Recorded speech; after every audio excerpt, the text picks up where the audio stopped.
Avui iniciem setmana parlant de futbol. Aquest cap de setmana hi ha hagut nova jornada de Lliga en aquesta segona fase de la tercera divisió i el Banyoles ha aconseguit una victòria importantíssima que permet a l'equip de Quico Parcerisses seguir somiant amb la permanència. Avui, precisament, volem parlar d'aquesta victòria i d'aquest bon moment que viu el Banyoles amb el seu entrenador, amb en Quico Parcerisses, que ja ens acompanya. Quico, gràcies i benvingut.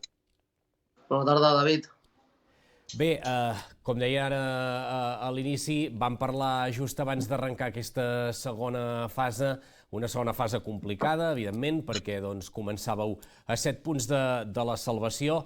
Vau començar contra, teòricament, el rival més complicat, que és la Pobla de Mafumet. A partir de llavors, tret d'aquesta derrota inicial, bona imatge, bons partits i els resultats han acompanyat. L'última victòria molt treballada aquest dissabte a Sant Feliu de Llobregat, al camp del Sant Feliuenc, que és un altre dels equips que es troba a la zona alta. Sí, ja és el que havíem parlat abans d'iniciar, una mica quan fèiem l'anàlisi ara fa un mes que ens vam trobar aquí, i teníem clar que la Pobla era el rival més complicat. Allà vam fer un bon partit, crec que podríem haver tret alguna coseta més que una derrota, i aquesta setmana també vam anar a un camp molt complicat com és el Sant Feliuenc, que en aquesta fase havien guanyat tots els partits a casa i vam ser capaços de fer un partit molt complet i endur-nos els 3 punts. Una victòria que permet seguir somiant i que suposo que més enllà del resultat té mèrit perquè va demostrar la capacitat de reacció de l'equip, que va començar perdent i ho va fer amb una d'aquelles jugades que a vegades et poden enfonsar anímicament una mica, perquè va ser una jugada bastant desafortunada. Sí, l'equip porta moltes setmanes estant sense concedir res, molt sòlid, sense fer errors darrere, i una mica allà al minut 27 apareixien els fantasmes del passat, no? I tots pensàvem, ostres, un altre cop. Però bueno, ens vam sobreposar molt bé, no havíem remuntat cap partit aquesta temporada, en la nostra etapa no havíem guanyat cap partit fora de casa i hem trencat 2 coses en un dissabte, no? I el qual això és molt important perquè fa creure a l'equip en que és capaç de guanyar fora de casa, de remuntar partits, de puntuar, de ser sòlid, i estem molt contents, la veritat. Deixem també, tot i que als entrenadors sé que no us agrada massa, però personalitzar una mica també aquest bon moment amb la figura de l'Eric Pimentel, d'en Pime, que va fer els 2 gols aquest dissabte, que últimament està veient porta amb facilitat. De fet, l'equip durant bona part de la temporada, un dels problemes que havia tingut era problemes amb el gol. Es va reforçar l'equip, evidentment que se l'ha fitxat per això, però de moment està sent una peça importantíssima en Pime i està veient porteria amb facilitat, que això és important per l'equip. Sí, igualment els problemes amb el gol els seguim tenint, perquè el dia del Valls vam fallar moltes ocasions, l'altre dia a Sant Feliuenc podíem haver sentenciat el partit i que no fos tan agònic. Però bueno, sí que és cert que mai ens agrada personalitzar, però en aquest cas penso que sí que hem de personalitzar, no només per als números que està fent en Pime, que està tenint l'encert de fer gols, i les coses no són per casualitat. En Pime és un nano superprofessional, està treballant, cuidant-se, dedicat exclusivament a ajudar l'equip, no només amb gols, sinó amb la feina que ens està fent a dalt, i sí que podem personalitzar que igual que tot l'equip estan treballant molt bé, però les coses no són per casualitat i en Pime s'ho mereix, perquè a part de ser un nano excel·lent, és supertreballador i és un professional, i s'ho mereix. També un aspecte a tenir en compte d'aquest cap de setmana és que també, mica en mica, aneu recuperant efectius i això també és important. Va tornar en Dembo a una convocatòria després d'un temps lesionat i suposo que també disposar de més efectius sempre és una bona notícia. Sí, ara amb el Fisio, amb l'Eloi, l'altre dia ho parlàvem, està mig avorrit, no? Perquè només té el Botxi i el Turón ara mateix treballant amb ell i l'Abel, que té petites molèsties, veurem si pot arribar per el diumenge contra la Pobla. Però sí, home, això és una cosa que s'agraeix pel dia a dia, sobretot els dies d'entrenament, poder decidir en un 11 titular, poder decidir en una convocatòria, poder tenir capacitat de decisió durant el mateix partit. No? L'altre dia en Dembo va estar escalfant, no va entrar al final perquè vam fer l'1-2 i vam decidir un altre canvi, però ostres, en Dembo és un jugador que ens ha d'aportar moltes coses, té molta experiència, és un jugador diferent al que tenim i estem molt contents de que aquesta infermeria es vagi buidant perquè és algú que necessitem en aquestes 5 setmanes. Com dèiem, vau iniciar la segona fase amb aquesta derrota per la mínima al camp de la Pobla.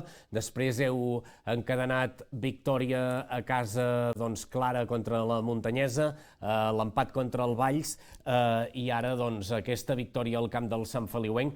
Veient els resultats dels últims partits i com va anar el partit, encara fa més ràbia haver-se deixat aquests 2 punts l'altre dia a casa contra el Valls? Mira, jo l'acabar el partit i no m'agrada a vegades en públic explicar coses de dintre el vestuari, però l'acabar el partit contra el Valls els vaig dir que ho aconseguiríem. I acabàvem d'empatar i ens havíem endut una hòstia bastant forta, no? I els vaig dir que ho aconseguiríem, que ho faríem bo a Sant Feliuenc, que si guanyàvem el Valls a casa havíem d'anar a Sant Feliuenc a puntuar mínim, i ho hem fet al revés. I la veritat que serà molt difícil guanyar tots els partits, però ni nosaltres, ni la Pobla, ni el Peralada, ni el Figueres. No? I algun dia, mira, si ens havíem de deixar els punts i va tocar contra el Valls per fer-ne 3 a Sant Feliuenc, doncs benvinguts siguin. Està clar que sempre ho volem guanyar tot, no? I que l'ideal seria haver guanyat el Valls, haver guanyat el Sant Feliuenc i que dimecres guanyem a Igualada.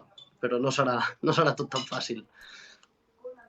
Molt bé, vaig acabant, Quico, 2 cosetes més. Ara mateix, amb aquest triomf al camp del Sant Feliuenc, us fiqueu setens amb 22 punts. Ara mateix 7 del quart, que seria la salvació, però 4 si aconseguíssiu guanyar aquest dimecres a Igualada. També hem de tenir en compte que el Figueres té un partit pendent amb l'Igualada i si guanya també poden variar aquests números. En tot cas, la filosofia ara mateix és anar fent la vostra feina i no mirar gaire ni la classificació ni el que fan la resta dels rivals? Sí, nosaltres tenim clar que si vas guanyant retallarem. Si no és una setmana serà la següent i al final és que és molt difícil, perquè amb els partits aplaçats ara mateix està tenint aquesta situació el Figueres, l'ha tingut l'Igualada, que es juntarà amb 3 partits menys. No pots fer massa... Això és un problema afegit que tenim aquesta temporada amb el tema de la pandèmia. Hem de saber-hi conviure i nosaltres hem d'anar dia a dia. Hem de fer la nostra feina i llavors, quan acabi la jornada, mirar la classificació. Si hem retallat, genial. Si no, a continuar. No ens queda una altra i ara no ens podem parar a especular res. És complicat tot això. Però si nosaltres anem fent la nostra feina, jo estic convençut que anirem retallant segur. Molt bé. I última pregunta. Aquesta, com deies, per culpa d'aquesta pandèmia serà una setmana de 2 partits. Aquest dimecres a Igualada per recuperar un enfrontament pendent i diumenge el que tocaria a casa contra la Pobla. Per tant, parlem del que és més immediat, que és el d'aquest dimecres a Igualada. Parla'ns una mica del rival i fins a quin punt creus que el pot afectar o no el fet de fer 3 partits que no juga. De fet, no juga des del 18 d'abril. No sé si aquesta inactivitat a nivell competitiu creus que els pot afectar d'alguna manera, tant en positiu com en negatiu. Sí, això mai ho saps. Si venen d'estar tant temps sense competir, els hi pot faltar ritme competitiu, però estaran molt frescos. Nosaltres venim de competir setmana rere setmana, de competir dissabte i ara anem dimecres i en teoria el ritme competitiu, però clar, com estarem de cames, no? Avui tornem a entrenar, ahir vam donar descans, veurem com està l'equip. El bo és que ara estem amb 21 jugadors disponibles que tots estan entrenant molt bé, estan competint molt bé, per tant no ens espanta aquesta setmana 3 partits. Sí, esclar, és complicat perquè no som professionals, no ens dediquem exclusivament només a això, hi ha gent que vindrà a treballar per jugar a les 7:45 de la tarda a Igualada. Això mai ho saps, fa de mal dir, no? Nosaltres hem d'apretar els dents i el que estigui una mica carregat o estigui una mica cansat, doncs aquesta setmana serà més dura, no hi ha una altra, no hi ha una altra. Molt bé, i en quant al que et deia primer, en quant al rival, què ens en pots dir del rival, que suposo que el teniu estudiat també? Sí, l'Igualada és un equip que jo penso que mereix portar més punts, sempre tots ho diem, no? Que mereixem portar més punts dels que tenim. És un equip que té bons jugadors per dintre, té la figura de Jimeno, que és un jugador que marca les diferències, a dalt tenen en Sergio, que és un punta referència que és molt perillós, a més les dimensions del camp els hi beneficien, perquè són jugadors molt dinàmics, que els agrada tenir la pilota, ens faran patir, ens faran córrer darrere d'ella, i serà un partit on nosaltres voldrem ser protagonistes a la pilota i ells també, no? Veurem qui s'imposa. Llavors és un equip que ens costarà molt de contrarrestar, perquè són bastant semblants a nosaltres i no tenen un altre que guanyar. Molt bé, Quico, doncs gràcies per haver-nos atès aquest dilluns. Enhorabona per aquesta victòria treballada al camp del Sant Feliuenc i que continuï la ratxa i tant de bo doncs, dijous aquí a l'informatiu puguem explicar que heu sumat 3 punts més al camp de l'Igualada. Esperem que així sigui, David. Moltes gràcies. Gràcies, Quico. Molt bé, doncs el Banyoles en aquesta bona dinàmica, aquesta victòria que el situa amb la possibilitat de situar-se en aquest partit pendent a només 4 punts de la salvació.